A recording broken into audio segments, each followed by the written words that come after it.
오늘 저에게 주신 말씀은 사도행전 13장 13절에서 25절의 말씀입니다. 사도행전 13장 13절에서 25절의 말씀입니다. 저와 여러분들이 한 절씩 교독하시겠습니다. 바울과 및 동행하는 사람들이 바보에서 배를 타고 밤빌리아에 있는 버가에 이르니 요한은 그들에게서 떠나 예루살렘으로 돌아가고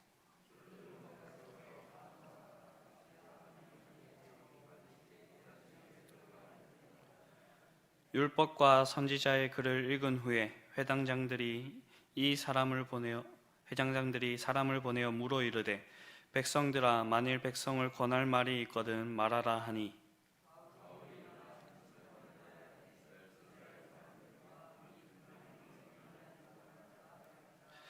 이 이스라엘 백성의 하나님이 우리 조상들을 택하시고 애굽 땅에서 나그네 된 그 백성을 높여 큰 권능으로 인도하여 내사 가나안 땅 7족속을 멸하사 그 땅을 기업으로 주시기까지 약 450년간이라.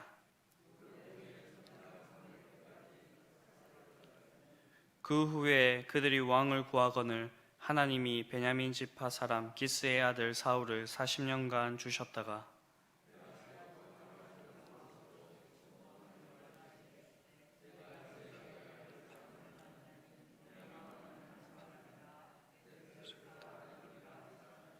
하나님이 약속하신 대로 이 사람의 후손에서 이스라엘을 위하여 구주를 세우셨으니 곧 예수라.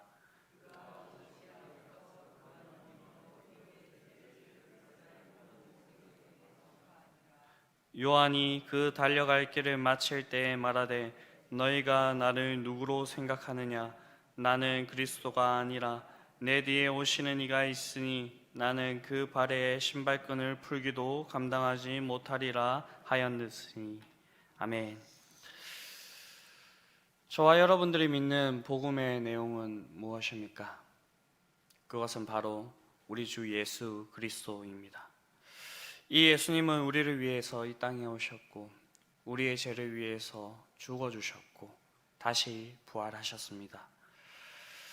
그래서 우리가 전도할 때 다른 말보다 예수님 믿으세요, 예수님 믿으세요 라는 말을 합니다. 이 복음은 시대를 넘어서 오늘날 우리에게까지 전해지게 되었습니다. 이 복음이 이방 땅에 본격적으로 전해지게 된 그 일이 있었는데 그것이 바로 바울과 바나바의 전도 여행이었습니다. 어제 본문에서 본 것 같이 성령은 이 바울과 바나바를 따로 세우고 이방 땅에 복음을 전하는 그런 일들을 일으켜 주셨습니다. 그래서 어제는 안디옥에서 실루기아, 구브로, 살라미를 거쳐 바보까지 갔으며 오늘은 바보에서 밤빌레아에 있는 버가를 거쳐 비시디아 안디옥에 도착을 했습니다. 그리고 이곳에서 일어난 그 일들을 기록하고 있습니다. 먼저 우리가 오늘 본문을 통해서 살펴볼 수 있는 것은 복음의 길에 예기치 못한 문제가 있을 수 있다라는 것입니다. 그러나 우리가 묵묵히 복음의 길을 걸어가면 하나님께서는 그것마저 협력하여서 선을 이루십니다. 우리가 살아가는 세상은 우리의 예상대로 모든 일이 흘러가지 않습니다. 그런 예기치 못한 문제들이 우리의 외부에서도 올 수가 있고 내부에서도 발생을 할 수가 있습니다. 오늘 본문에서 일어난 일은 내부에서 일어난 일입니다. 오늘 본문에서 아주 짧게 이렇게 언급하고 있지만 바울과 바나바에게 있어서 사기가 확 떨어질 만한 그러한 일이 있었습니다. 그것은 바로 요한과의 이별이었습니다. 이 이별의 이유를 정확하게 알 수가 없습니다. 그래서 성경학자들이 다른 서신서나 아니면 역사서, 사도행전의 뒷이야기를 보고 막 유추를 해냅니다. 어떤 학자는 예루살렘으로 돌아갔다는 기록을 보고 그가 향수병에 걸려가지고 그렇게 돌아갔을 것이다 라고 그렇게 주장을 합니다. 다른 학자는 1차 전도여행이 너무나도 힘들었기 때문에 그래서 도망한 것이라 라고도 주장을 합니다. 그러나 성경이 이 일에 대해서 아주 명확하게 얘기하고 있지 않기 때문에 저희는 정확한 이유는 알 수가 없습니다. 그런데 바울이 2차 전도 여행을 시작할 때 요한을 전도 여행에 포함시키냐 마느냐 그 문제 가지고 바나바와 아주 크게 싸우게 되고 바나바와 갈라서게 되는 그 일이 있게 됨을 우리는 이 사도행전 뒷이야기를 통해서 볼 수가 있습니다. 여기서 저희가 유추해 볼 수 있는 것은 바울이 생각하기에 합당하지 않은 이유로 이 요한이 1차 전도 여행에서 빠진 것 같습니다. 성령께서 명하셔서 인도하시는 이러한 길에도 이러한 문제들이 발생을 할 수 있습니다. 보통 이러한 일이 일어나면 어떻겠습니까? 한마디로 얘기해보면 힘이 쭉 빠집니다. 그러나 바울과 바나바는 이 일에 집중하는 것이 아니라 자신들에게 주어진 그 복음의 길에 집중합니다. 바울과 바나바는 자신들에게 주어진 그 복음의 길을 묵묵하게 걸어갑니다. 요한의 연약함으로 발생한 이 이별이 훗날 두 믿음의 거장 사이를 갈라놓고 이 전도 여행에 크나큰 이렇게 실망감을 안겨줄 수도 있었지만 하나님께서는 이것마저도 협력하여서 선을 이루십니다. 그리고 이 요한마저도 하나님께서는 잘 훈련시켜서 사용하십니다. 이 요한이 누구인가 라고 한다면 이 마가복음을 기록하게 된 그 마가 요한이며 누구보다도 훗날에 예수님을 위해서 그렇게 살았던 인물입니다. 또한 바울과의 관계도 하나님께서 훗날 회복시켜 주셨는데 디모데후서에서 바울이 옥중에 있으면서 요한이 나에게 너무나도 유익한 사람이니 그가 나에게 빨리 왔으면 좋겠다라고 하는 그런 내용을 기록하기도 합니다. 아마도 경험이 부족하였던 그를 이 사건을 통해서 더 성장하게 하셨고 후에는 바울도 인정하는 그런 믿음의 사람이 되었습니다. 이렇게 복음의 길에도 예상치 못한 문제들이 일어날 수가 있습니다. 지금 우리가 살아가는 이 시대의 교회를 보아도 알 수가 있지요. 우리 공동체에 나와 생각이 온전히 같은 사람이 몇 명이나 있겠습니까? 교회에서 여러 사람들과 일을 해보면 이러한 사실을 너무나도 잘 알 수가 있습니다. 같은 문제를 놓고도 풀어내는 방식이 다름을 볼 수가 있고요. 무엇을 중요하게 여기는지에 따라서 서로의 의견이 갈리는 것도 우리가 볼 수가 있습니다. 그 위에서 우리가 생각해야 되는 것이 무엇일까요? 그것은 바로 복음입니다. 우리가 다른 것들을 내려놓고 복음을 위해서 나아갈 때 전에는 맞지 않았던 그러한 상황이 있더라도 하나님께서는 그것들을 역전시켜서 우리에게 가장 선한 일들로 만들어 주실 것입니다. 다음으로 오늘 본문을 통해서 살펴볼 수 있는 것은 이런 예기치 못한 일이 있음에도 불구하고 하나님의 특별한 인도하심이 있었으며 그곳에서 하나님의 복음이 아주 분명하게 드러나는 것입니다. 바울과 바나바는 버가에서 요한과 이별하고 비시리아 안디옥에 이르게 됩니다. 그리고 안식일이 되었고 그들은 그 회당에 들어가서 함께 예배를 드리게 됩니다. 그런데 그곳에서 바울이 설교할 수 있는 그러한 기회를 얻게 됩니다. 이 당시에 회당장이 권면할 사람을 이렇게 정할 수가 있었는데 이 회당장이 바울을 지목하게 되고 거기에서 바울은 설교를 하게 됩니다. 그런데 이 바울의 설교의 내용을 쭉 살펴보면 앞서서 베드로가 했던 그 설교의 내용과 그리고 스데반 집사님이 했던 그 설교의 내용과 아주 유사하다는 것을 알 수가 있습니다. 그 이유는 설교를 듣는 대상이 바로 유대인들과 하나님을 경외하는 사람들이었기 때문입니다. 그래서 바울은 그들에게 아주 익숙한 그 구약의 역사를 들어서 이 예수님을 전파합니다. 이 예수님을 전파하는 데 있어서 가장 중요한 핵심으로 이렇게 얘기하고 있는 것이 바로 하나님의 은혜 은혜입니다. 먼저 바울은 이 이스라엘 백성이 하나님께 선택을 받았는데 그것이 하나님의 은혜라는 것을 이야기합니다. 아브라함 당시에 수많은 사람이 있었고 수많은 민족이 있었습니다. 그 중에서 하나님께서는 특별히 아브라함을 선택하셨습니다. 아브라함을 어떠한 이유로 선택하셨는지 성경은 정확하게 기록하고 있지는 않습니다. 그러나 하나님께서 이 아브라함을 선택하셨고 그의 후손인 이스라엘 백성을 하나님의 백성으로 삼으셨습니다. 이것은 다른 말로 이렇게 표현할 수 있는 것이 아니고 오직 하나님의 은혜라고 하는 이 말로 표현을 할 수가 있습니다. 하나님께서는 선택하신 자들을 통해서 드러내시고자 하는 바가 있었습니다. 그것이 무엇이냐면 자신의 백성들이 하나님을 사랑하고 하나님을 사랑하는 그 모습을 통해서 하나님께서 그들에게 복 주시고 그리고 그런 그들의 모습을 통해서 하나님께서 어떠한 분이신지를 이 백성을 통해서 드러내고 싶어 하셨습니다. 오늘날도 마찬가지입니다. 하나님께서는 은혜로 우리를 선택해 주셨습니다. 어떠한 이유 때문에 우리를 선택하셨는지 우리는 정확하게 알지는 못하지만 하나님께서는 우리를 선택해 주셨습니다. 그리고 우리를 하나님의 백성으로 삼아 주셨습니다. 하나님께서 우리에게 원하시는 것도 이 구약 시대와 동일할 것입니다. 하나님의 백성으로 사랑하면서 하나님을 사랑하고 하나님께서 주시는 그 복을 받아 누리는 그러한 삶을 이 세상 가운데 보여줌으로써 하나님께서 어떠한 분이신지를 드러내는 것입니다. 다음으로 바울은 하나님께서 자신의 백성을 건지시고 인도하시는데 이것도 하나님의 은혜라는 것을 이야기합니다. 이스라엘 백성의 역사를 보게 되면 이 이스라엘 백성들이 요셉을 따라 애굽 땅으로 들어가게 되었고 그곳에서 큰 민족을 이루게 됩니다.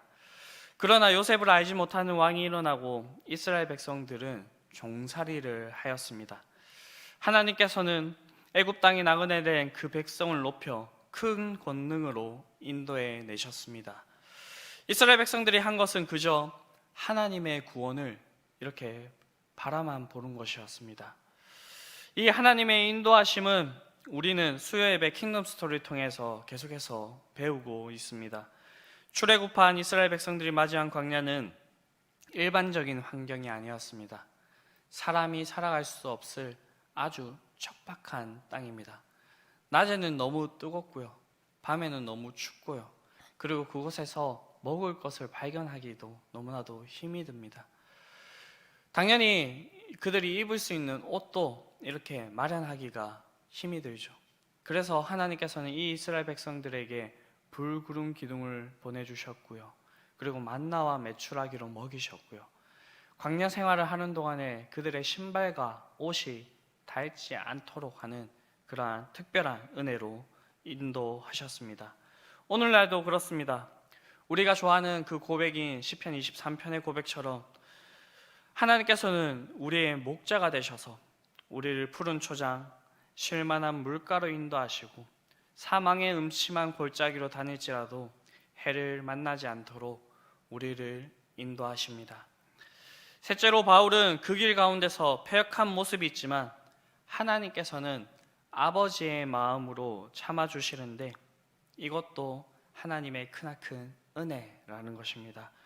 18절을 보게 되면 바울은 광야 생활을 요약하고 있습니다. 광야에서 약 40년간 저희 소행을 참으시고, 실제로 출애굽기, 민수기, 신명기를 살펴보면 이스라엘 백성들이 얼마나 하나님의 마음을 아프게 했는지를 잘 볼 수가 있습니다. 이들은 자신들의 마음에 들지 않을 때, 어려움이 있을 때 온갖 악한 말들로 하나님과 모세를 비방하였습니다. 하나님의 말씀대로 이 민족을 쓸어버리고 모세를 통해서 새로운 민족을 일으킬 수 있었지만 하나님께서는 끝까지 이 민족들을 참으시고 그들을 약속한 땅으로 인도하십니다. 오늘날도 그렇습니다. 하나님은 오늘 나 개인과 그리고 교회에 대해서도 길이 참고 있습니다. 우리는 이런 하나님의 은혜를 기억하여야 될 것입니다. 마지막으로 바울은 하나님께서 보호하시고 기업을 주신 것도 하나님의 은혜라는 것을 이야기합니다. 가나안 땅을 점령한 이스라엘 백성들은 자신에게 어떠한 힘이 있어서 아니면 아주 기발한 그러한 전략이 있어서 그 땅을 점령한 것이 아닙니다. 이스라엘 백성들이 가나안 땅을 정탐하였을 때 여호수아와 갈렙을 뺀 10명의 정탐꾼이 한 그 표현이 아마 맞을 것입니다. 그들은 장대하고 우리는 그들 앞에서 메뚜기와 같다라는 것입니다. 그러나 하나님께서는 그들과 함께 하셨고 그러한 상황들을 모두 역전시키셔서 그 가나안 땅을 기업으로 받게 하셨습니다. 오늘날도 하나님께서는 우리를 보호하시고 하나님 나라를 우리의 기업으로 주십니다.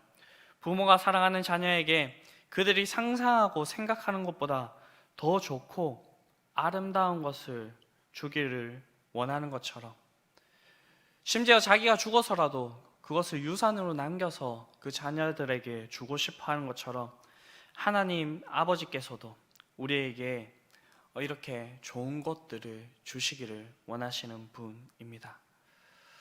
이것은 하나님의 은혜로 우리에게 임하게 되는 것입니다.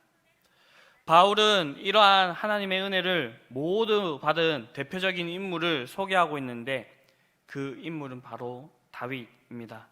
다윗은 천한 목동 출신이었지만 하나님께서는 다윗을 택하시고 그를 높여 왕으로 삼으십니다. 사울과 수많은 사람들이 그를 잡아 죽이려고 하였지만 하나님께서는 그를 보호하시고 인도하셨습니다. 그리고 그에게 기업을 주시되 예루살렘의 왕궁과 보좌와 영광과 그의 이름을 창대케 하는 그러한 복을 하나님께서는 허락하여 주셨습니다. 다윗이 받은 가장 큰 은혜가 무엇인가 라고 하였을 때 다윗의 후손으로 메시아가 오신다라는 것이었습니다. 실제로 하나님께서는 다윗과 맺은 그 언약에 따라 이 땅에 예수님을 보내주셨습니다. 예수님이 그리스도라는 증거로 바울은 세례 요한을 들어서 얘기를 하고 있습니다. 세례 요한은 광야에 외치는 소리가 되었고요. 세례 요한은 자신이 메시아가 아니고 구주가 아닌 것을 증거하면서 예수님을 소개하기 위하여서 자신이 이 땅에 왔다는 것을 이야기하고 있습니다. 자기도 위대한 선지자요, 사람들이 보기에 예수님과 비슷하게 보였지만 이 세례 요한은 아주 겸손하게 예수님만을 전하였습니다. 오늘 바울의 설교처럼 이 예수 그리스도를 통하여서 하나님께서 자신의 백성에게 주신 이 모든 은혜를 받은 자들이 바로 저와 여러분들이라 라고 그렇게 이야기를 할 수가 있고 그렇게 믿습니다. 그리고 오늘 살아가는 우리의 역할이 생각해 보았을 때 우리의 역할이 바로 이 세례 요한과 같은 역할, 그리고 이 전도 여행을 하면서 오직 복음만을 위하여서 달려가고 있는 이 바울과 바나바와 같은 그러한 역할이 아닌지 저희가 생각을 해봅니다. 왜냐하면 우리는 다시 오실 예수님을 기다리면서 살아가고 있는 사람이기 때문이고요. 이 예수님께서는 이 복음이 온 땅 가운데 전해졌을 때 우리에게 오시겠다라고 그렇게 말씀하고 계시기 때문입니다. 우리가 직접적으로 전도를 할 수가 있습니다. 그러나 그렇지 못할 때에는 우리가 전도의 상을 받는 방법을 너무나도 잘 알고 있죠. 네, 그 전도를 위해서 여러 가지 물품들을 이렇게 함께 물품들로 동참하거나 아니면 기도에 동참하는 그 일입니다. 그리고 무엇보다도 우리가 확실하게 우리의 복음의 내용을 전할 수 있는 그 방법이 있는데 그것은 바로 우리의 삶으로 이 말씀을 살아내는 것입니다. 세상 사람들은 우리에게 관심이 많습니다. 그렇기 때문에 우리가 말하는 것대로 우리가 살아가게 된다면 그들은 자연스럽게 우리의 삶을 보고 하나님을 보게 될 것입니다. 그 길에 외부적인 요인이나 내부적인 요인, 우리의 연약함 등으로 인하여서 문제가 발생할 수가 있습니다. 그러나 하나님께서는 바울의 설교처럼 자신의 백성들을 선택하시고 인도하시며 보호하시고 참으시며 우리에게 좋은 것을 기업으로 주시는 분이십니다. 그렇기 때문에 우리는 흔들리지 않고 하나님만 믿고 나아갔으면 좋겠습니다. 그리고 주변 것들을 바라보는 것이 아니라 하나님만 바라보고 의지하였으면 좋겠습니다. 그럴 때 하나님께서는 우리를 가장 좋은 길, 그리고 가장 선한 길, 가장 형통한 길로 우리를 인도하실 것이며, 하나님께서는 우리의 연약함마저도 사용하셔서 그 모든 것들을 선으로 바꾸어 협력하여서 선을 이루어 주실 것입니다. 오늘 우리의 삶에 이러한 모습들이 풍성하기를 간절히 바랍니다. 그렇게 하여서 우리의 삶을 통하여서 오늘날 우리에게 전해진 그 복음이 이 세상 가운데 풍성하게 흘러갈 수 있게 되기를 간절히 바랍니다. 기도하십시오.